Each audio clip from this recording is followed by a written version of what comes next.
Welcome to the 2022 Industry Outlook, brought to you by the Washington Hospitality Association. Our presenting sponsor for today's program is United Healthcare. Our speaker sponsor is Adesso, and our event sponsor is U.S. Bank. It's sponsors like you who work with our members every day that make these podcasts possible. Thank you again for supporting the hospitality industry. Good morning, everyone. Thank you for joining us today, and thank you for taking the time to dive into this discussion on our hospitality industry outlook. Before we begin today, I want to give a special shout out to one of our partners, United Healthcare. United Healthcare is our presenting sponsor, and they offer a suite of different health-saving products for our members, especially when it comes to medical. You can save up to 5% on dental, vision, and life as well. To learn more, reach out to myself, reach out to your membership territory manager, or visit wahospitality.org/member savings/healthcare solutions. So without further ado, it is my honor to pass the baton to our president and CEO, Anton. Hey, everyone, welcome to the mid-year industry outlook. Where are we at? I'm feeling kind of jazzed. As you know, I'm a pretty big data nerd from if you listen to our prior podcasts or webinars, and we've got three up here with us today. So we have Steve Scranton with Washington Trust Bank, and their economist who writes a great weekly report of what's going on in the economy and really knowledgeable about just the broad economic state of our state and where the region and area and nation are at. Emmy Hise with CoStar. I've got to see Emmy speak. She's a fabulous speaker about where lodging is at and what we're seeing in our occupancy rates and ADR and otherwise, and really makes it relatable. And Emmy, I'm really excited you've joined us here today and that I get to introduce you to the broader industry.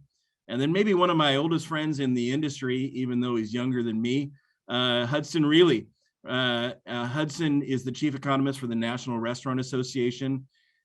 Is it a monthly podcast you do on the state of the restaurant economy, or weekly, Hudson? It's Monthly. Monthly, and I always look forward to it. It's really good, and really one of the strong advisors to the industry. So the fact that all three of you get to be here today, I can't say thank you enough for. So appreciate that. What we want to do is give each of you about 5 to 10 minutes to give us an overview in your view of the world on where we're at with the economy. If anyone has questions, put them in the chat, and at the end of the three presentations, we will be going through and catching up on where we can expect our economy to go from here, or the best knowledge that we're able to answer with, at least, to move us forward, and other things we ought to know about the state of our economy as it relates to the industry. So with that, let's start off with Steve. Steve, thanks for joining us here today, and I'm going to turn off our camera so people can focus on you and walk us through where we're at in our economy today. What I wanted to give you is just a quick, like you said, 5 or 7 minute rundown. For those who like the Reader's Digest version, I'm going to tell you that the economy from a national and a state perspective is still growing, no matter what you may see out of the stock market or some of the media reports, but it is very clearly slowing. And I just want to walk you through why I think that's the case. My view, as I look at economies, is I always look through the lens of jobs, because my mantra has always been that jobs create income. Income is what consumers have for spending, and consumer spending still makes up 70% of economic growth. So what I want to show you here is for the state of Washington, jobs are still growing. We're seeing at various industries. You can see, I just looked at the 1 month to say, what's been the immediate story with jobs. And you can see leisure and hospitality growing the strongest. But of course, leisure and hospitality was hurt the worst during the pandemic. So recovering from that situation. What I'd also tell you is when we think about that, where are you going to find labor? Because we always hearing about problems with the labor shortage. And I think this graph is maybe shocking for some people because it's the opposite of what you'd think. The labor force participation rate is simply tells you what percentage of the population is participating in the labor force, either having a job or looking for a job. We've seen it declining over time. Everybody says, well, that's the baby boomers retiring. But what I'm telling you with this graph is, if you look at it, the green line, that is 55 and over. I would tell you the baby boomers are not the ones who are dropping out of the labor force. In fact, it looks like they are, in many cases, failing at retirement and having to come back to work. Where we're losing the most on this is the young people, the 16 to 19-year-olds. You can see the dramatic drop in the labor force participation rate there. I recognize some of it is labor laws and things like that, but the bottom line is still we're losing that as a source of labor the way this is progressing. So my feedback is, well, where are we going to find labor then? There's 4 scenarios that I would say. You know, the U.S. is a country built on immigration. We do not have an effective immigration policy right now, and as a result, we are not getting the benefit from immigration that we may have in the past. I still believe that is a key thing we need to see as the U.S. get an effective immigration policy put together. If you don't get immigration, then you have automation for many situations where you could use that in the hospitality industry.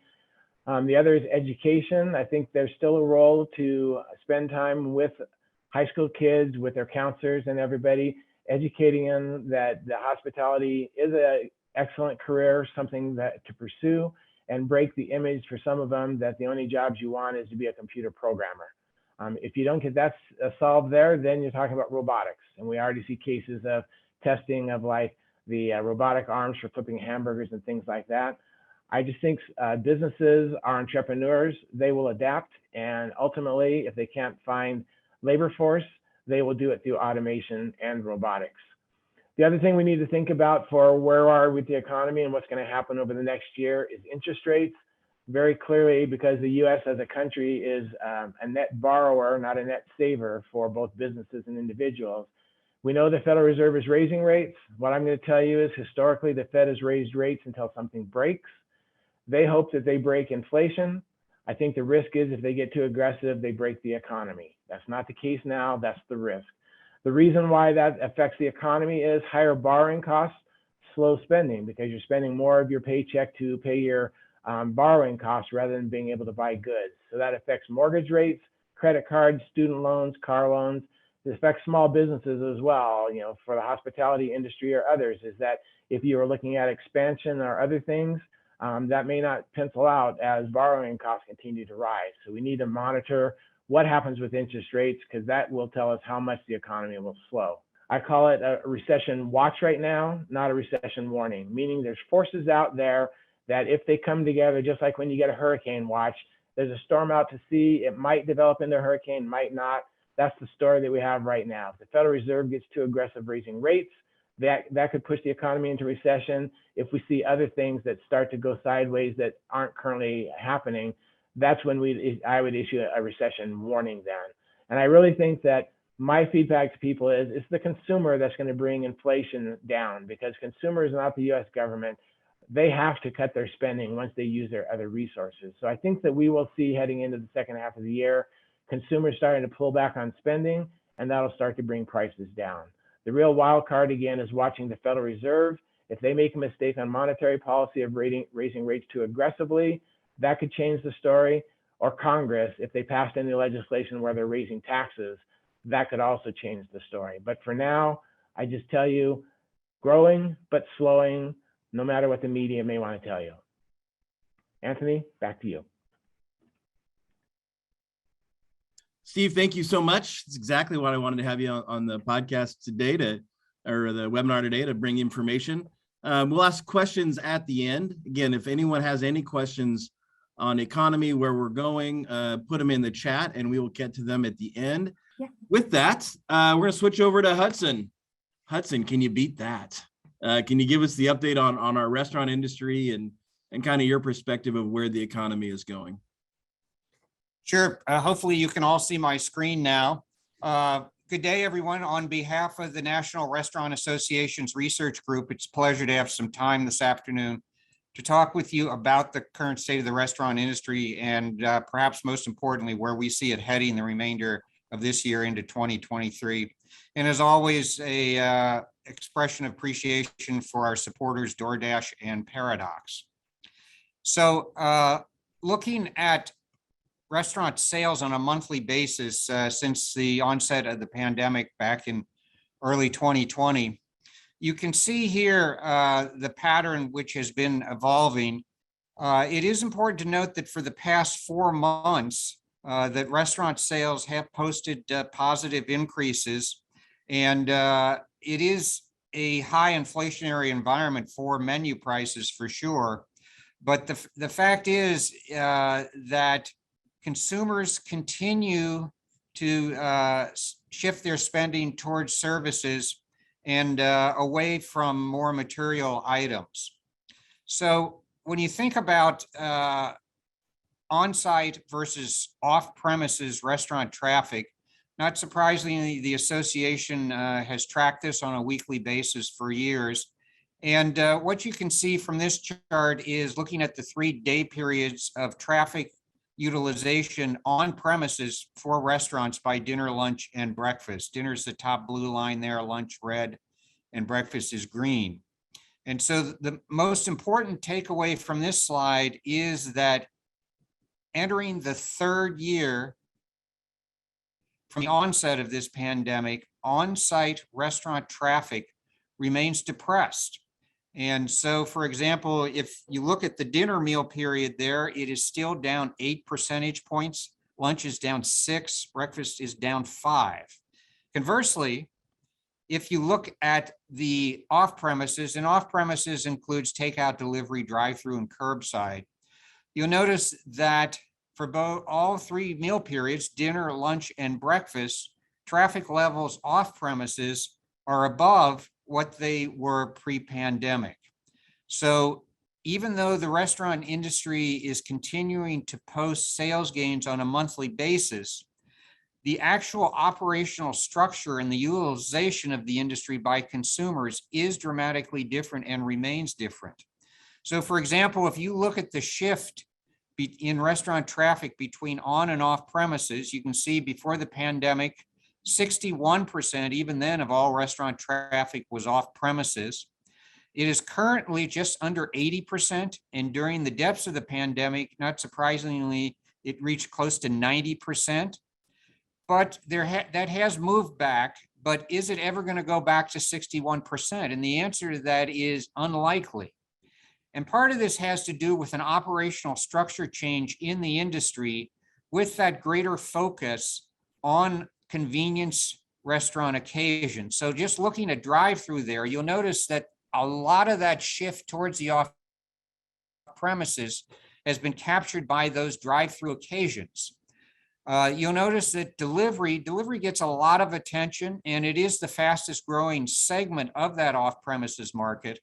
But you can see currently it's roughly about 1 out of every 10 restaurant occasions. So carry out, still quite sizable, has edged down proportionally as that greater focus on drive-through has occurred.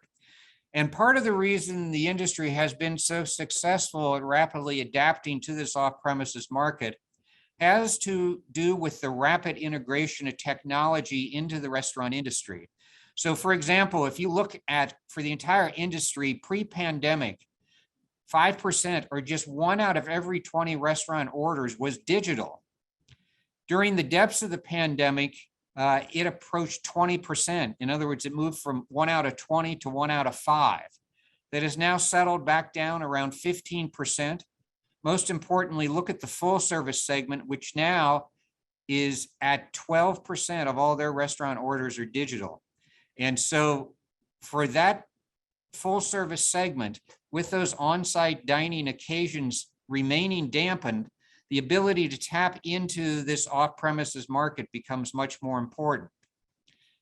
So thinking about how the employment situation has changed over the course of the past 3 years, we looked at all 3 meal occasions, both on and off premises, and we asked these work from home employees how their restaurant usage has differed over the past 3-year period. And most importantly, from the industry perspective, is you'll notice that with the exception of dinner off premises, the majority of those consumers reported using that less frequency.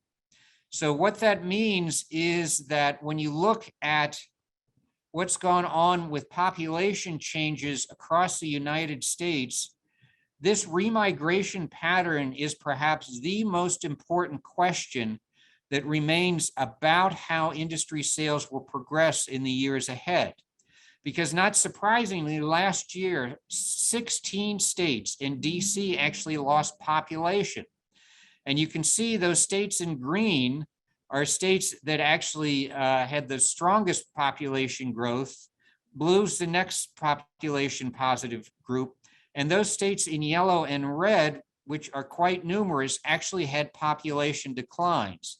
So that puts additional pressure on restaurant sales, regardless of what goes on with the national economy. So in our monthly polling of restaurant operators about their top challenge, you'll notice topping the list is obviously recruitment and retention of employees. Roughly about 3 out of 5 operators report so. Now followed by food cost and availability. So while recruitment is the number one challenge and food cost has rapidly escalated, the recruitment challenges are getting better than they were during the depths of the pandemic, when it wasn't unusual to have 4 out of 5 operators reporting that recruitment was the top challenge.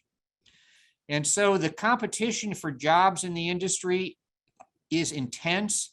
There are many, many industries that have substantial numbers of openings. This pie chart just looks at where the over 11 million job openings in America today are. The top is professional and business services, which, for example, is IT, eco-friendly, additional services, followed by, in essence, the healthcare industry, and then comes hospitality at 1.3 million. So not only is the competition intense against other industries, but also within the restaurant industry itself. So employment growth in the industry is definitely moderating. You can see the impacts of the different COVID variants on the net hiring patterns over the past year plus. And currently in May, the industry on net basis did add 46,000 jobs, but most importantly, it remains 750,000 jobs below pre-pandemic levels, which is over a 6% decline. And not surprisingly, most of that employment loss occurs in the table service segment. The blue bars here indicate the employment change during the depths of the pandemic, and then the red bars are the regains in those various restaurant segments. And you'll notice that for both full service there on the left and next to it is quick service, both of those industries still are lower employment-wise than they were pre-pandemic, but 80% of that loss is occurring in the table service segment. And there's a certain segment, snack and non-alcoholic beverage bars, which actually has more employees now than they did pre-pandemic. So when you look at employment on a state level, as everyone knows, all restaurant sales end up being local. So the states in green are the states with actually higher restaurant employment in this 3-year period. And you notice there are only 11 states that actually have higher numbers of restaurant employees than they did pre-pandemic. The remainder of the US and those states in the yellow and red are posting the highest declines in employment. So as you would expect, tight labor market, we all know that labor costs are accelerating. Now 12% year to date through April. That is the highest labor increase for the industry in roughly 4 decades. The current restaurant models are obviously not designed to deal with those extremely high increases in labor. So as a result of that, in tandem with accelerating food prices, menu prices have accelerated. Now it's 6.9% year to date through May. There is a good gap between that higher grocery store price inflation, almost 10% there. So there is a little value from the consumer perspective equation in terms of restaurant prepared meals. But the fact is the increases in food and labor have really put pressure on profitability and the typical restaurant model. And that's why you're starting to see new restaurant models develop, which have entirely different income statements. So wholesale food price inflation, now it's 16.3% year to date. That's the highest since around the 1980 period. And you'll notice a lot of individuals forget, but there are actually some deflationary years in wholesale food price inflation over the past decade, but that's a wistful dream now. When you look at the USDA commodity price projections for the remainder of this year, you'll notice there is no relief. There is some deceleration in the inflation rates for these wholesale commodities, but you can see, particularly for poultry, fats and oils and eggs have been revised substantially upward as a result of that bird pandemic. Another systemic change occurring for the restaurant operator community has to do with the food supply chain and the agricultural sourcing. You notice that in essence, the western half of the United States is in extreme or exceptional drought conditions, and it is re-engineering which crops are grown where, and it's a consequence, the sourcing of these different commodities groups is rapidly changing. In terms of the technology integration for the industry, technology was being integrated pre-pandemic, but as a result of the pandemic, it really has expedited the adaptation of technology into the typical restaurant experience. Operators are investing more into these technologies, and the consumers are quite comfortable with using restaurant technology. If there's one thing that pandemic did, is that it made the typical American restaurant customer much more comfortable with online ordering and tablet ordering, kiosk ordering. In terms of what they're using technology at restaurants, it's pretty pedestrian. You know that they're just looking at locations, directions, hours of operation. Looking at the menus, we talk to operators about how important it is to digitize that menu to make it easily searchable and viewable. Using reviews, and perhaps most importantly, from the consumer perspective, ordering and paying now remotely for these typical restaurant meal solutions. And looking at how the generational divides are quite apparent in this utilization of different technologies. Not surprising when you look at off-premises customers and how they place those orders. Over half of the adults using off-premises do it through the smartphone. And that's why when we talk to operators, we emphasize how important it is to constantly be paying attention and investing and monitoring and supporting these digitized menus and sites. If you notice, the millennials, proportionally, they're more likely to use smartphone or websites, but Gen Z is even a different technology level. They're more likely of all the cohorts to order by text messaging. And so you can see the baby boomers there over on the right-hand side have the lowest level of utilization of all the age groups. And in terms of customer satisfaction with their off-premises occasions, you can see that the satisfaction levels here on the different attributes are quite high. They're a little lower for delivery, but still substantially high. So it indicates that the industry has been pretty successful at meeting consumers' wants and demands in that off-premises market. So from the consumer perspective, there is still substantial pent-up demand for using restaurants. We've looked at it for many decades now by on and off premises. You can see there on the far left, during the depths of the pandemic, 83% of adults say they were not using table service restaurants as much as they would like. That's now dropped to 46%, but it's still above pre-pandemic levels. Conversely, because quick service is so convenience driven and disproportionately has a lot of off-premises occasions, you can see that pent-up demand for off-premises is actually lower than it was pre-pandemic. In terms of the macroeconomic indicators for this year, we're looking for real GDP to come up in the 2% range. The DPI, because of the lack of stimulus compared to 2021, is actually substantially negative. And inflation, around the 7% range when it's annualized. And employment moving up. When we look at 2023, We're looking for real GDP, DPI, and employment to be in the 2% range, and the inflation to move into the 3 to 4% range. In terms of the operator's outlook for the general economic conditions, the yellow bars indicate the proportion of operators that see worse conditions in 6 months.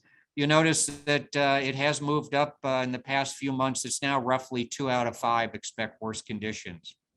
So to wrap up, looking at this year and into next year, the industry still does remain in transition. There are dramatically differences in not only different regions of the country, but also states and even different metropolitan areas within the same state. So the economic growth this year is definitely moderating, and inflation is a real impediment. But looking at next year, economic growth does become more moderate, and that inflation situation should also be decelerating somewhat. So from the industry perspective, there's much greater emphasis on that off-premises market, including alcohol now in many of those off-premises meal solutions. A host of new business models, these ghost virtual kitchens that have entirely different income statements and revenue flows. Cost management remains paramount in this high inflationary environment. There's a greater emphasis on value-added products where the labor is moved off-site down the supply chain, and then the digitization of all these different restaurant operations. So in the end, consumers still are managing their total spend and need nudging and incenting into the decision to patronize. But technology does offer distinct competitive advantages, and consumers are much more acceptable of using technology in their typical restaurant experience. So that concludes my portion. Thank you. Hudson, great job, and thank you. You never disappoint in bringing great information. Let me pick up on one point you just brought up there. Before the pandemic, we were seeing this major shift in the food dollar, where people were spending their food dollars, from grocery and make it home to prepared away from home. Obviously, with the pandemic, we saw shifts. Do you anticipate that coming back in the upcoming year and getting back up to that 50 maybe % mark or higher, and growing as we look forward to where people are spending their food dollar, grocery versus our industry? Right, and a lot of that shift has to do with the distinct inflation rates for both the grocery segment as well as the restaurant segment. And so, pre-pandemic, over half, roughly, 51% of all spending on food in America was allocated towards the restaurant community. During the depths of the pandemic, that moved down, not surprisingly, to the high 30% range. It has moved back up. And, if you just looked at grocery stores unto themselves and eating and drinking places, which is about 70% of the industry is above that 50% mark, but it doesn't include a lot of the different grocery points of access that are occurring in some of the big box stores. So the inflation rate for grocery is obviously higher this year. So the answer to that will become clearer in the months and year ahead. But considering where the industry was, it's a pretty dramatic recovery in terms of the dollars now that have been shifted back into the industry. You're feeling positive about the direction at the end of the day. Yes, it is directionally correct. Okay. But if you take into account the menu price inflation over the past 3-year period, the industry still is recovering to where it needs to be. And then you take the additional sales loss as a result of that pandemic. So it's a transitory environment for sure. With that, I want to thank our sponsors and making this possible, and our speakers today. We couldn't do it without our sponsors or our speakers, and everyone out there. It's an honor to serve you. We will keep fighting hard and doing everything we can to make sure that 2022 just keeps getting better and we grow into 23 and beyond. So Everyone have a great summer. Let's think good thoughts, and we'll go from there. Thank you again to our sponsors, United Healthcare, Adesso, and U.S. Bank, for sponsoring today's program.